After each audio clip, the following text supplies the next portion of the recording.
Hey YouTube pickers, today I've got a little video here for you that 2 or 3 people have been asking me about how to do some of these, I guess what you would call the Chet Atkins Gallop, that little finger roll or finger arpeggio or whatever you call it. And I'm not a music teacher. I don't think nobody's ever going to confuse me for one of those. But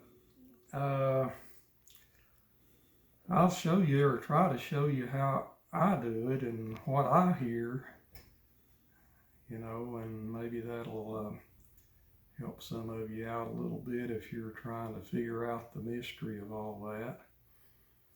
And today I'm being helped out by my buddy Don. He's running the camera so he can give you a few little close-ups of these right hand fingers.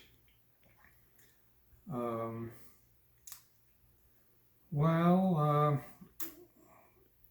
get into it, what we're talking about is this.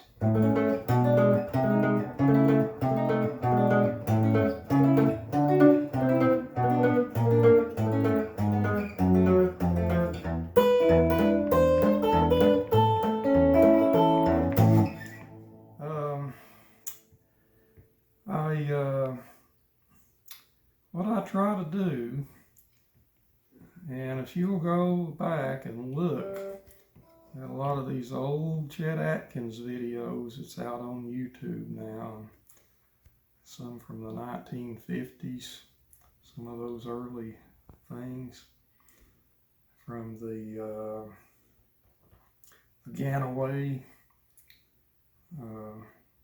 35mm films back in the 50s. If you'll notice, what Chet is doing with his right hand is he's playing from this second joint right here. And if you'll notice in a lot of those videos, he's maintaining the straightness of this first 2 joints of the finger. And he's playing from back here using this muscle. Just like that. And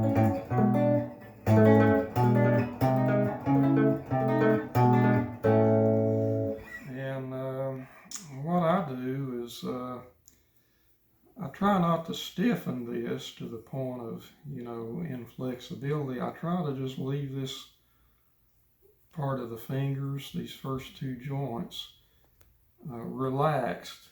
So if they hit a string, you know, they're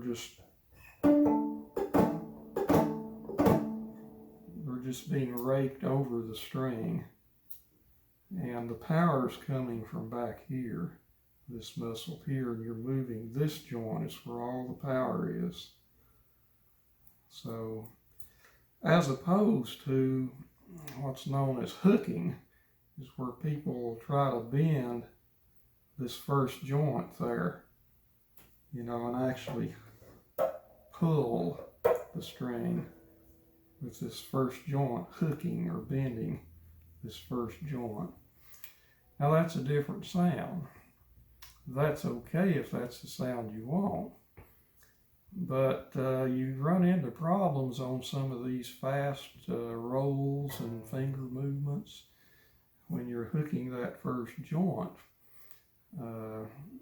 Well, first of all, you can get tangled up in the strings because you're actually pulling up on the string a lot of the time, whether you know it or not.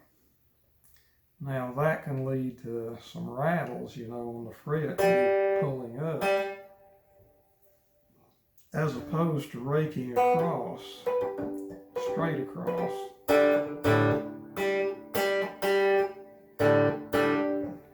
So that's something for you to think about and try out and work on, you know, and find out what works best for you. But you go back and look at the early Chet videos, you'll notice that he's keeping these first two joints fairly straight and free and limber, and he's putting the power back here on this second joint.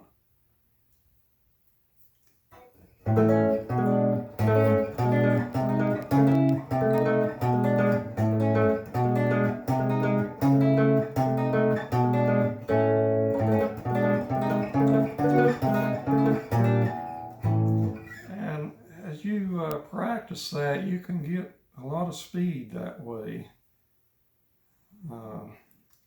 You know, it'll increase your speed and maybe your accuracy just a little bit. And so try that out and see what you think. Maybe that'll help.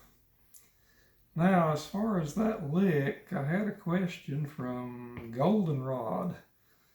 Okay, Goldenrod, this part's for you. You were asking me that gallop on that guitar blues, where he's going. That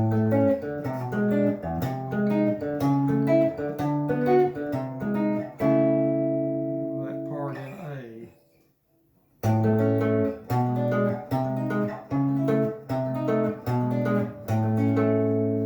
Now, there's 2 or 3 different movements you can do there.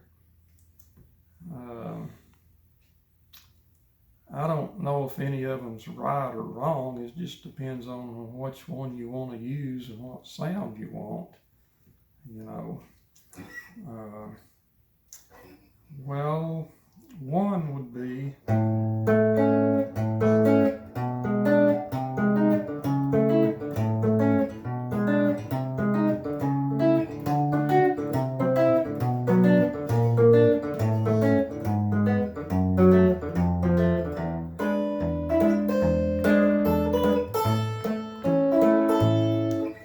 just a simple 1, 2, 3.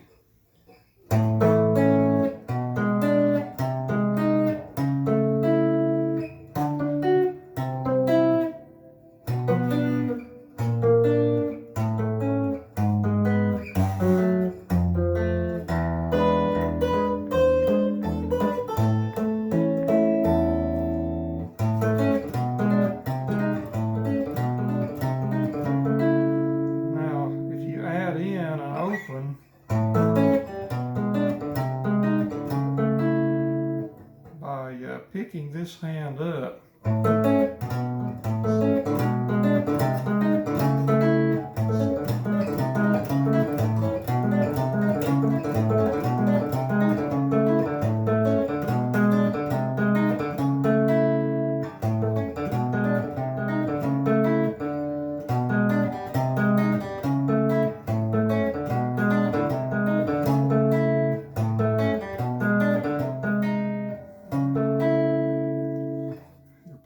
Extra little lick there in between each fret position.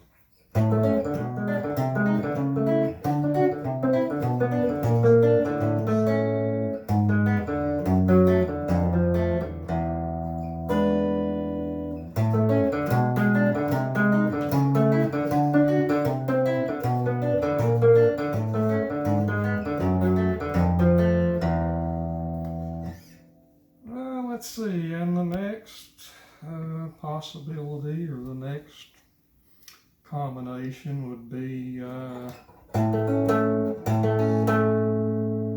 leaving this hand down and playing that extra note in between with your thumb on the 4th string.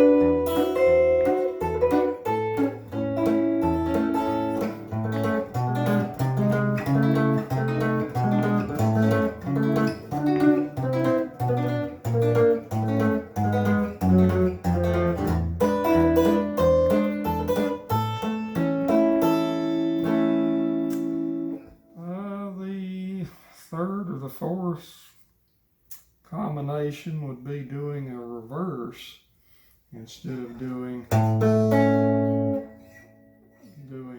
6, 4, 3, 6, 4, 3. You could do 6, 3, 4.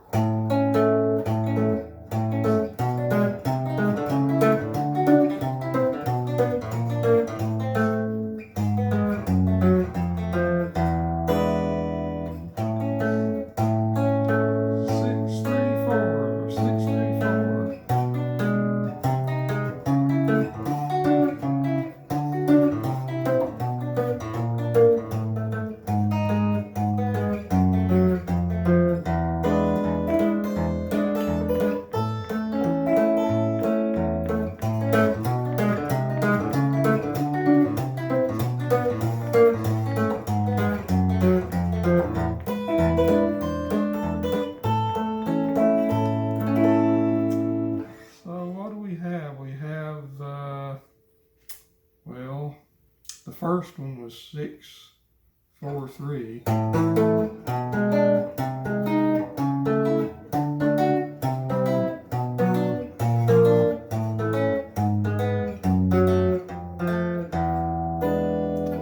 And the next one was 6, 4, 3, and then play a note between frets.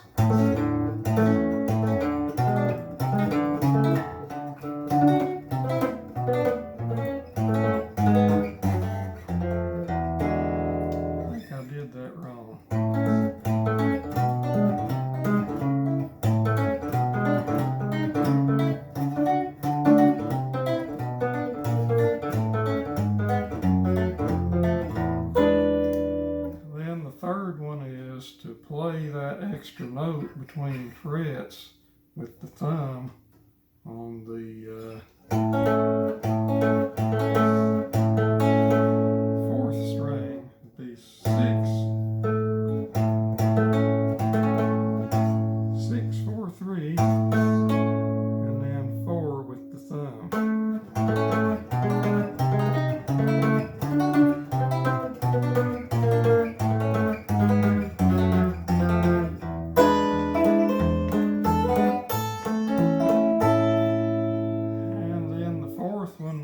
To reverse number 1, which would be, instead of going 6, 4, 3, we go 6, 3, 4.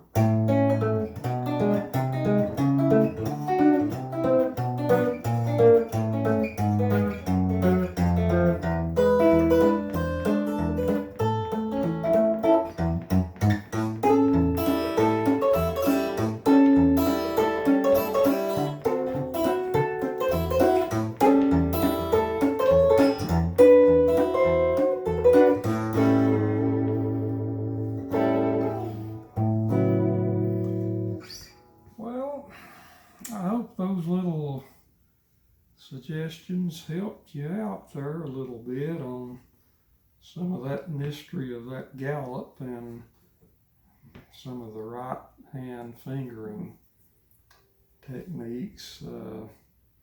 I don't know if it's right or not. That's just the way I do it, and that's how I hear it. So you'll have to just try it and judge for yourself, but it works pretty good. Now, let's see, question number 2. What was question number 2? Well, I can't remember what it was now, but something I was, I guess, texting or remarking about with one of the subscribers here a few days ago, and that he was having difficulty with.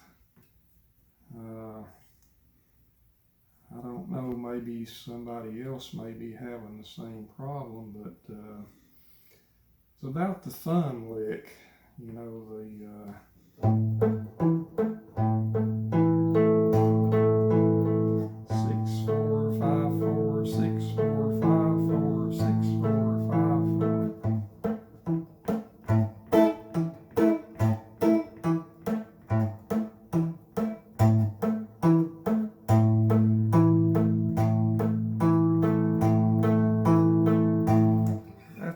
repeating over and over, 6, 4, 5, 4, 6, 4, 5, 4.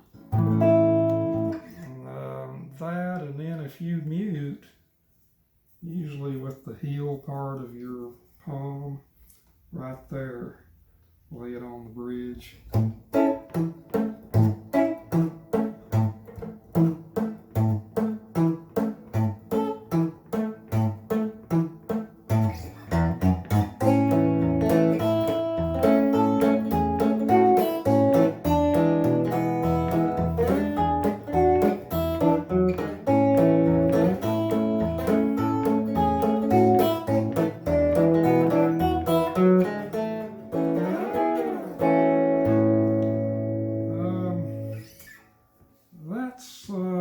Something that you just have to, practice until you cannot stand it anymore, and then practice some more.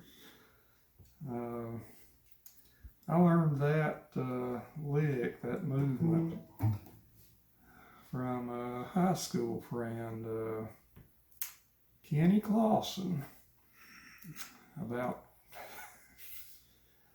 50 years ago, I think, or more. Kenny, if you're listening, thanks. Kenny was, he was an upperclassman. I think he was a junior or a senior in high school when we became acquainted, and I was just a lowly little freshman or maybe a sophomore, a couple years behind him, and he was in band, and he was very, good at being a bandsman. He actually played the trumpet in the band in high school, but he palled around on, his off days with Norman Utzman, who owned a recording studio not far away from where we lived. And so I think he had gotten a lot of that from Norman and his next door neighbor, Earl, Hank Poor, at the time that lived across the street. And of course, once I became acquainted with Kenny, then I became acquainted with Earl and Norman, and so I learned it from them, or mainly Kenny, and practiced that. Even if I didn't have a guitar, I was going around doing this in school, and I guess people thought I was weird or something. But I got to where it was second nature. I could do that without even thinking of doing it. And that's where you really have to be, if you really want to play without a lot of effort, and you need to get that thumb down to where you can do it without even thinking automatically, that 6, 4, 5, 4 repeating thumb lick. And that's, a major part of the Chet sound if you're going for that, if you want to be a finger picker, in that style. And I don't know why anybody wouldn't, it's, once I learned how to finger pick with a thumb pick, I don't think I ever touched a flat pick again the rest of my time, unless if I was going to play, some kind of a jazz standard or something, which is more chords than it is fingers, where in that setting, this hand is more dominant. And finger picking, this hand is more dominant, so there's kind of a little trade-off there. But if you get good enough with a thumb pick, you won't miss the flat pick at all. And I always point out to these guys that sometimes they'll get down on me for using the thumb pick, and I'll just point out to them, Mother Maybelle played with a thumb pick. Lester Flatt played with a thumb pick. So, you have to push back a little bit on the guys sometimes with the flat picks. But anyway, that's a matter of choice, and you know, whatever works for you, go with it. That's the thing to do. I always just found it to be just a fascination of what you can do with your thumb and fingers and a thumb pick.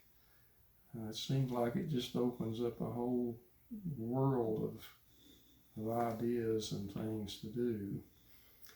And along those lines, now finger picking, there is two terms I guess used to describe or define that is finger picking and thumb picking.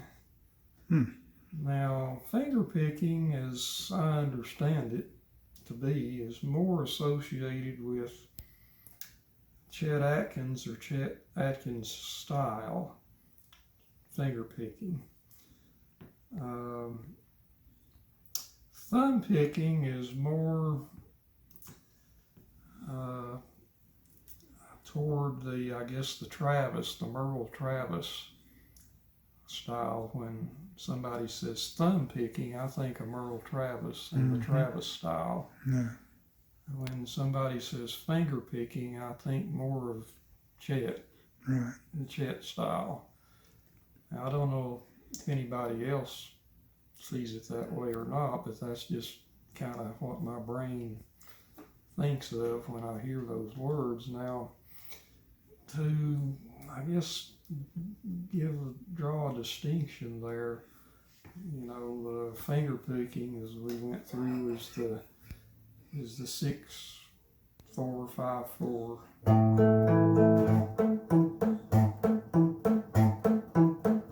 Now that's Chet style finger pick.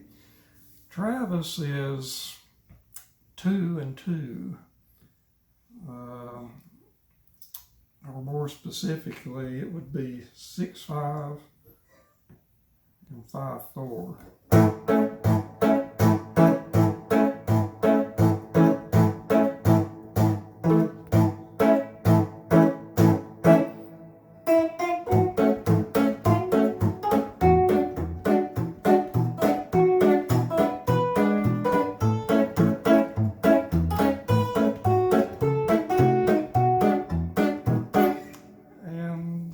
I guess the distinction, if you want to draw a distinction between thumb picking, Travis style, and finger picking, Atkins style, would be the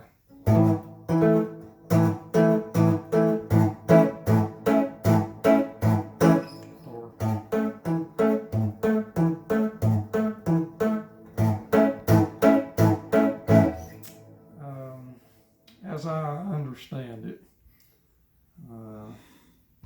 I don't know if that clears anything up or if that confuses you anymore, but there it is. You decide. Here is another little lick to add to your things if you want to, and that's that gallop, that walking gallop in Avalon. You know, that was kind of one of Chet's show tunes that he played a lot over the years, you know, live. And that's a large part of it, is that one piece, is that three-fingered gallop. So if you come this far, stick a little longer and I'll show you that. Let's see if I can remember it now. Let's see.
3.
With the thumb on the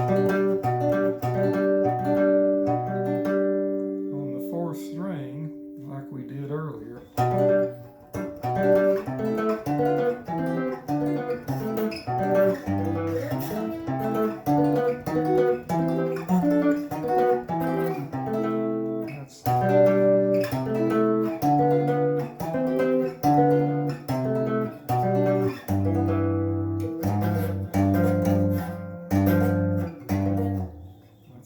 For me to do.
Let's see, what was the other one? Was the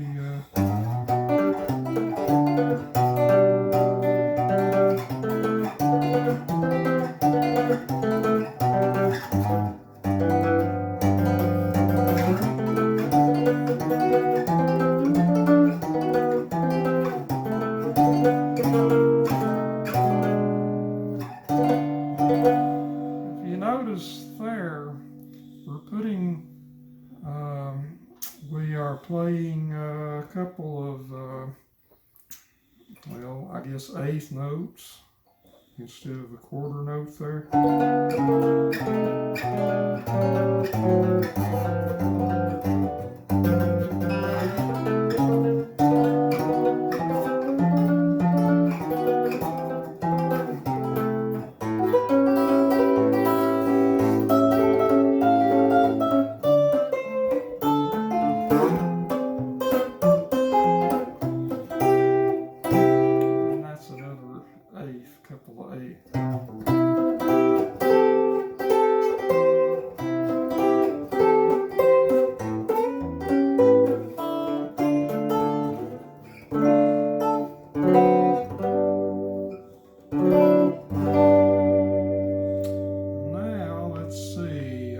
Which ending do we want to do?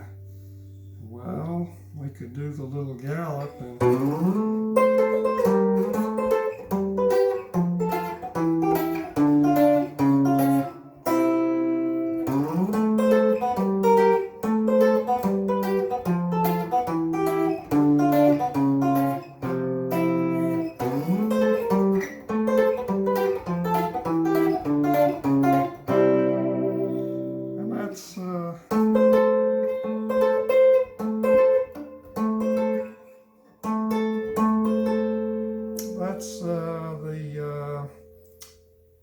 well, that's the 6-3-4. You remember that from the first part. So instead of that would be 5-2-3.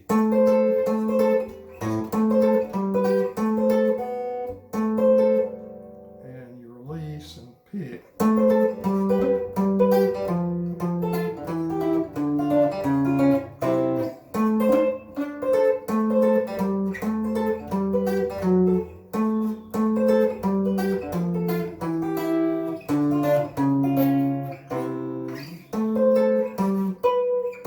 If I can do it myself.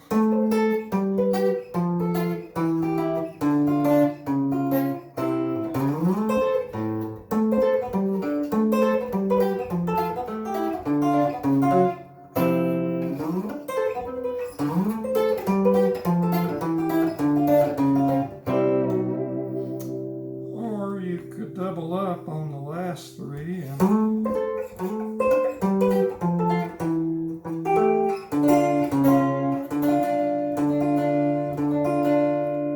that extra thumb lick on the third string.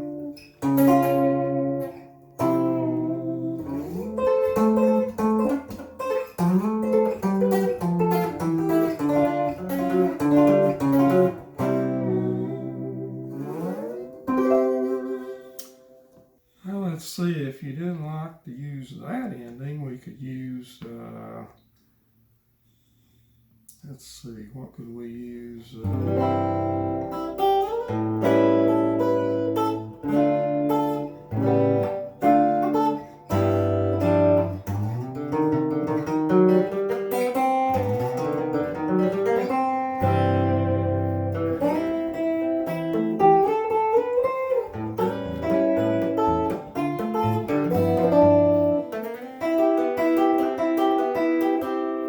And that's just a simple 3-fingered roll.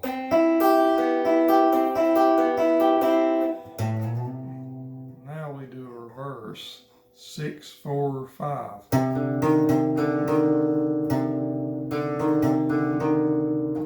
Then you reverse back to 5-4-3.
Let's see, what's another one we could do? The pull off, which that's not got anything to do with the gallop, but I'll throw it in anyway since we're doing all this.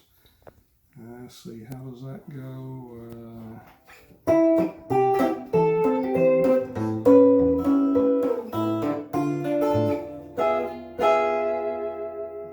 No, that's the other one.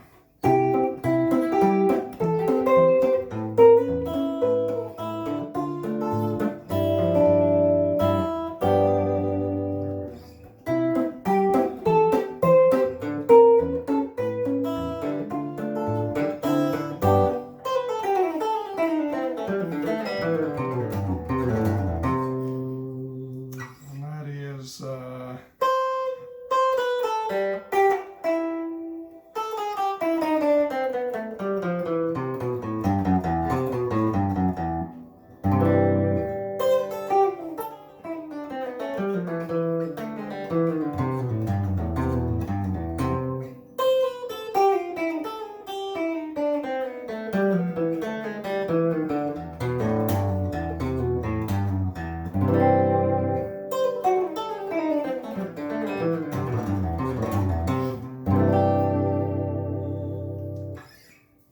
Let's see.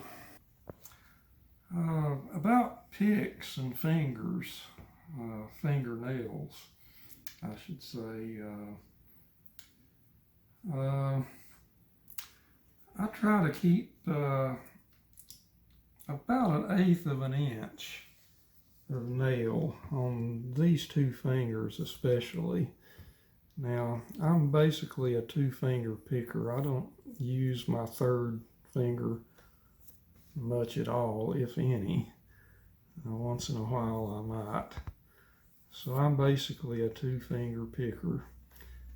And if you'll notice, I don't know how good the light is here, but I try to keep the nails, about 1/8 of an inch or a little less past the flesh, the end, and now the problem with that is if you play a lot, and I used to play hours a day, your nails will wear down. And what I used to rely on for years was this acrylic nail polish called Sally Hansen. What? Sally Hansen, Hanson.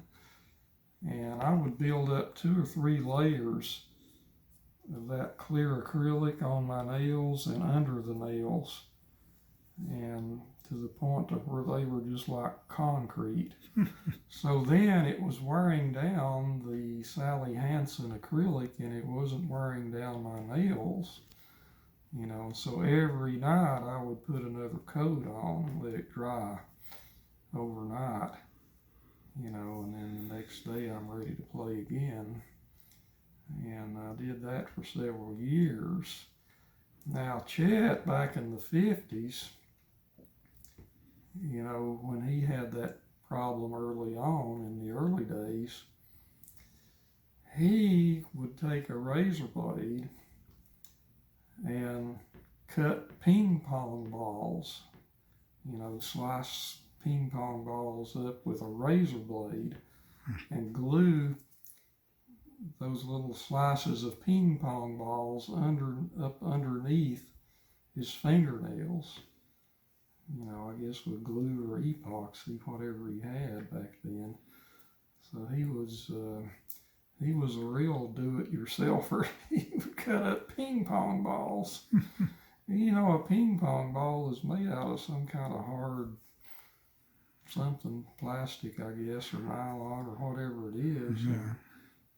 It is pretty tough once you get it cut down to size and glued under your fingernails, and then sand it down to, and that's, what he did early on, I guess before there was such a thing as fake fingernails, was he was gluing ping pong balls under his fingernails to save his natural nails. But anyhow, that length seems to work quite well for finger picking. It braces your flesh enough to give you a good solid, clear, clean note, other than if you just cut them completely off and you're pulling on that flesh part of your finger, it's a different sound, kind of a duller sound, and slows you down a little bit too, I find. As far as the pick itself, now, Before you do that, I have a question about the fingers. Didn't you tell me one time that you let the tips of your fingers touch the strings first and then brush across with to let them hit the nail? Yeah, and that's gives you a little more staccato note. When you do that, when you set your finger down, plant your finger before you do your pick click. Mm-hmm. That's stopping the sound, for just an instant. Right. And then you pull off. Now, steel players, that play steel and lap steel, Yeah. that's kind of where that came from is they stopped the sound either with, their hand, their palm, to stop the sound before you move the bar. Or if you're playing single note, you plant your finger and stop that string before you move the bar, unless you want to move the bar to have a pitch change. And so if you plant your finger before you pull it off, to make the note, now that's staccato, I guess the official music word would be, if we're going to get official now, as opposed to legato, which is you let it ring.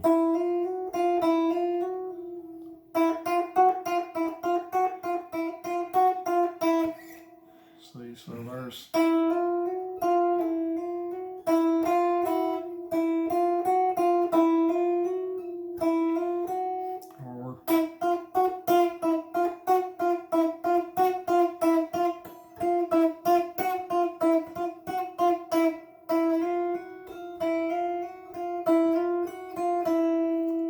so that's a different sound effect. If you want a staccato note or well-defined, if you were playing a quarter note or an eighth note or 16th or whatever, if you want to define the space between the notes, then you plant your fingers and then you pull with your fingernails.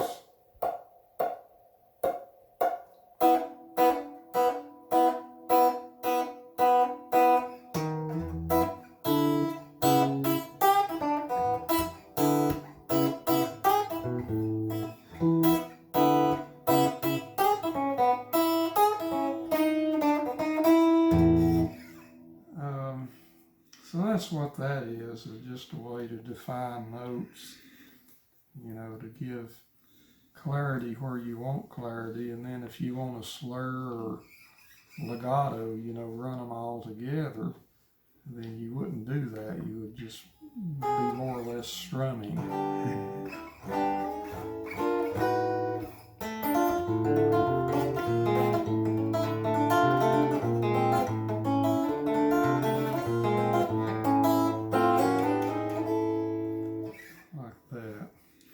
Now, as far as picks,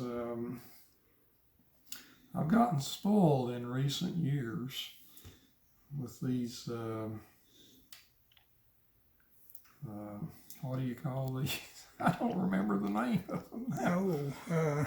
The guy at the cast that was selling them, they used to give them to us every year, when we'd sign up to perform, and we'd get a bag of goodies, and there was always a pick in there from the guy, and I can't even think of the name of them now. Shows you how bad I am. Let's see, this is a medium, the yellow, and this is a heavy.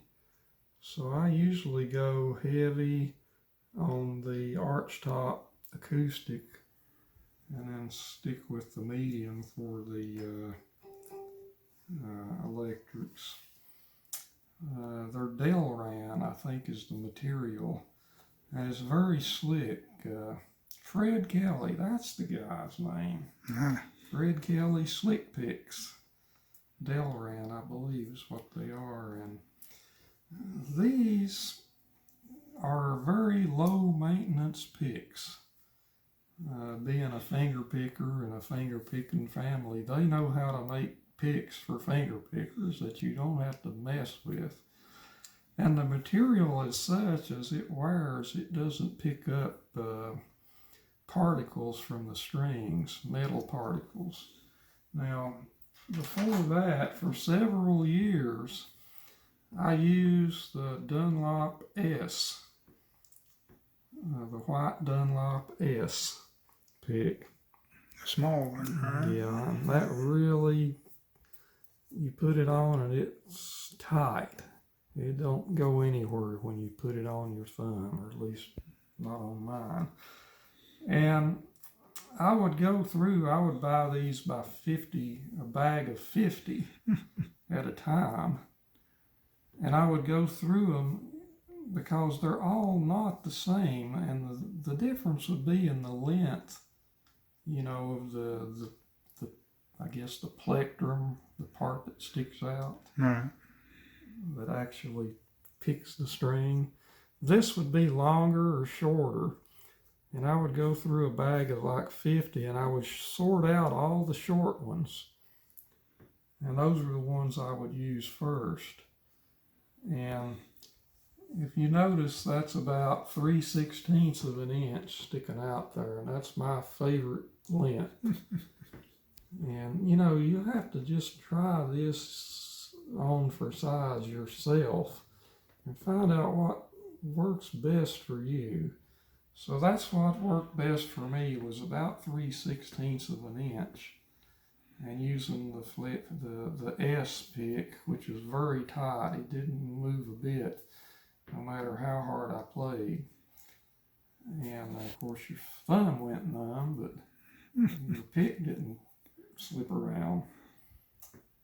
So I did that for years, this type of pick. And you know, don't put roadblocks up for yourself when you're doing this. You know, if you get picks that have different lengths, you know, sticking out here, that means when you go to another pick, you're going to have to recalibrate your brain and your fingers, you know, to that length, you know, to find your right spot, you know, to give you the best sound that you want. And I hated that, doing that. And so I just kind of wised up after a while and started getting bags of picks and sorting them out, you know, and finding my size that I liked and grouping them. And the others, the longer ones, I usually would just throw them in a drawer or give them away or something and go buy another bag and find a few more of this same length. If I get desperate, which I never did, but if I ever did, I could take one of the longer picks and sand it down to the right length, shorten it usually, and use that. But I don't think I ever did that. I would just go buy a bag of picks, because these things were like $7 for a bag of 50, I think. Back then, I don't know what they are now. But, you know. So that maintained, you know, once I had my hand calibrated and was settled into that particular height, and, you know, I didn't want to change that, because you'd have to go through like a learning process of learning where the strings are again, you know, for that pick. And I never did want to do that, so I just wouldn't use them. I'd just pick out the ones that were, you know, about the right length for me, and that's the ones I would use. The problem with the Dunlops, and this is not really a problem, but after a while, this, I guess, is a resin type material. After a while, you would get particles from the metal off of the strings would come off and would get embedded in the pick, and you would start having a metallic almost type of a sound when you would play the strings, you know, especially on the first and second strings, the unwound string. You could hear it bad, just like a raspy, metallic sort of a lick instead of a clean sound. And that's what that was that metallic particles becoming embedded in this pick over time. And, you know, you can sand that down, but when you do that, it creates grooves, and so you play it, and it's a different sound. And so when I would start getting a buildup, I would just toss the pick and get me a new pick, you know, to keep that nice, clean sound. Fortunately, with the Fred Kelly, the Delran picks, that problem doesn't even occur anymore. it just doesn't even stick to these, so you can just play away and not have to worry too much about pick maintenance anymore. Anyway, that's my little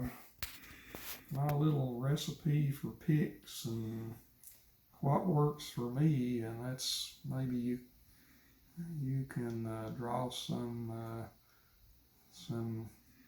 ideas from some of the things that I went through over the years with playing and picks and sound and whatnot.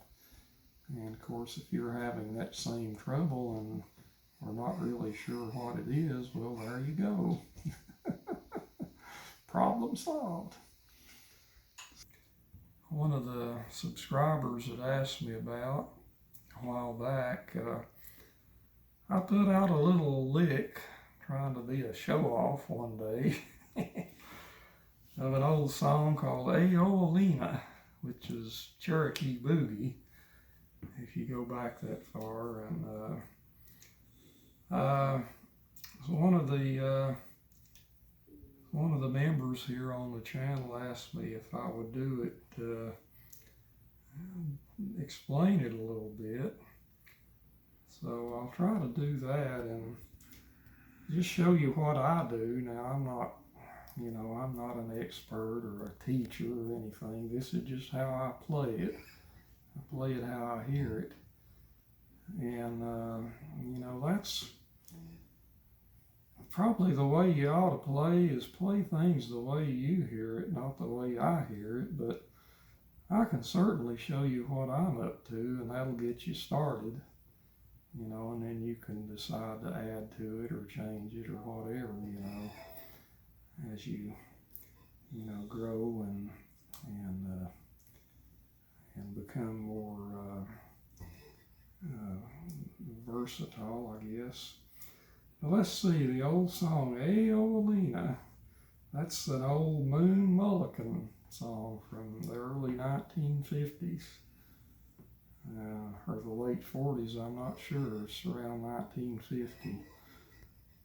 I guess you'd call it a rockabilly. It's kind of predates rock and roll, and it's not really rhythm and blues. It's more of a boogie-woogie, I guess, as you were trying to categorize the type of music it was. But anyhow, let's see. The song, to get into it, is we'll follow the melody first, a little simple melody. It's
that.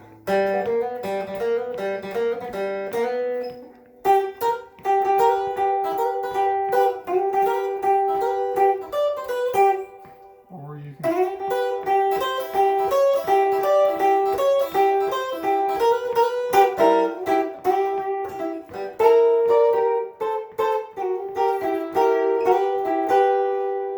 that's kind of a western swing thing there.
That's basically all I'm doing is I'm taking that little simple melody and building, you know, a bunch of nonsense around it. But there are, well, like the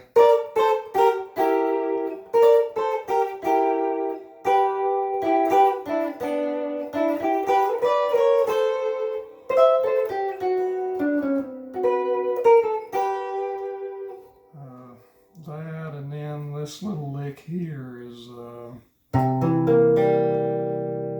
that's some kind of a C7, you know.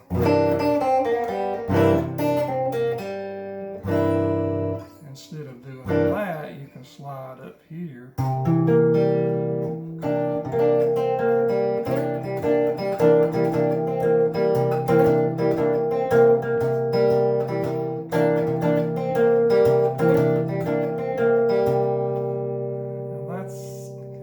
Sound to it, you know, that seems to fit that song, the melody.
You're changing fingers on the same string.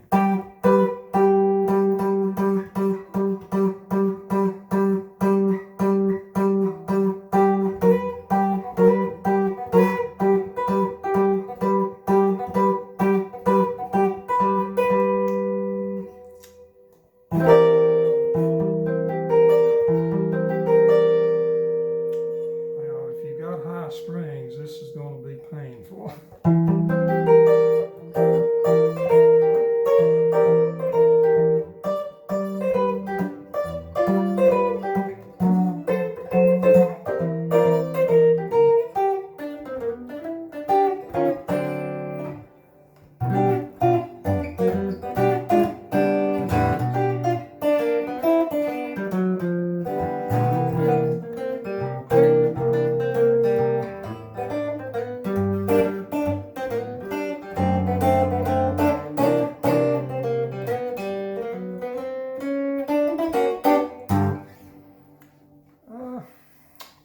basically the whole thing, or all I've got.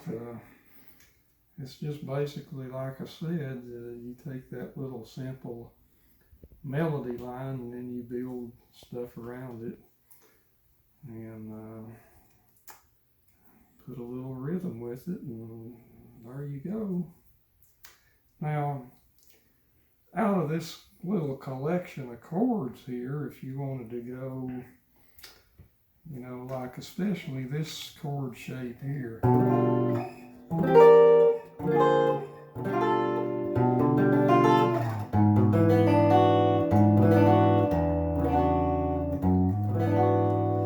find that's very useful.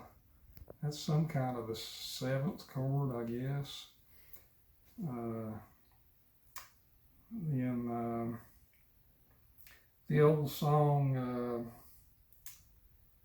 Summit Ridge Drive, and that is, well, that goes back to Artie Shaw, I think, in the late 30s, 1930s. Bob Wills and Hole Nix, some of the Western swing guys played it. And that's, let's see, well, that's a whole other can of worms, but let's see, it goes, how does that song go?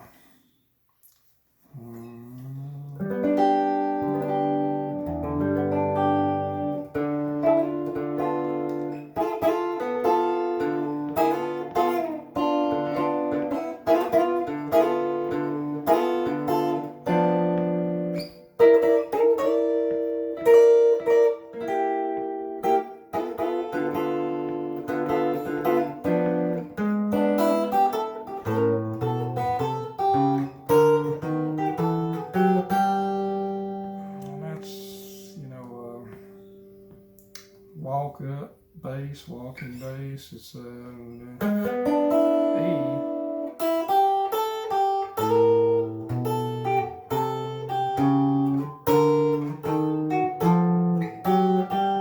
think I missed a note.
about all I can remember. There's more to that, but that's about all I can remember of that song. But it's, you know, if you go back to the first part of this video when we were doing we're using that same chord shape, and then we're using like a 7th added.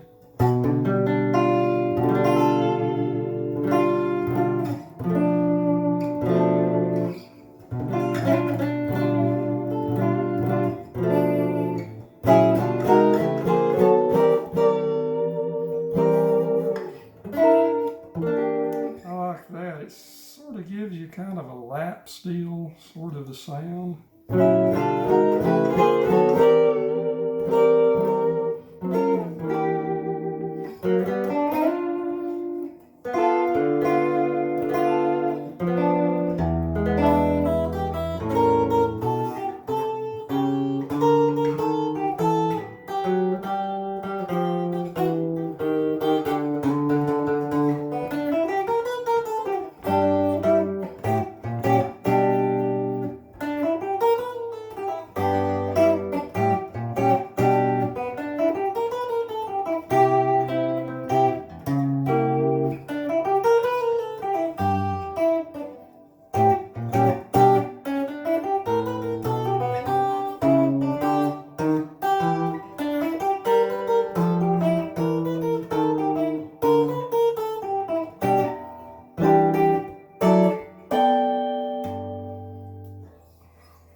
Good luck.